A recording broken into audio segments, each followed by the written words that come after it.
কুমিল্লা নগরীতে যানজট নিরসন ও ফুটপাত দখলমুক্ত করতে উচ্ছেদ অভিযান পরিচালনা করেছে কুমিল্লা সিটি কর্পোরেশন ও জেলা প্রশাসন।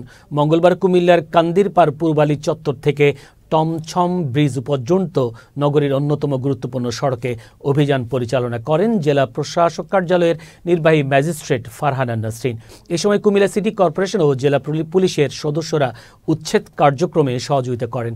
ফারহানা নাসরিন জানান, রাস্তা ও ফুটপাত অবৈধ দখলে থাকায় সড়কে বিশৃঙ্খলা এবং ফুটপাত চলাচলে অনুপযোগী হয়ে পড়েছে।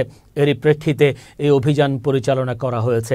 অভিযান দীর্ঘমেয়াদী করতে ধারাবাহিকভাবে কার্যক্রম পরিচালনা করা হবে।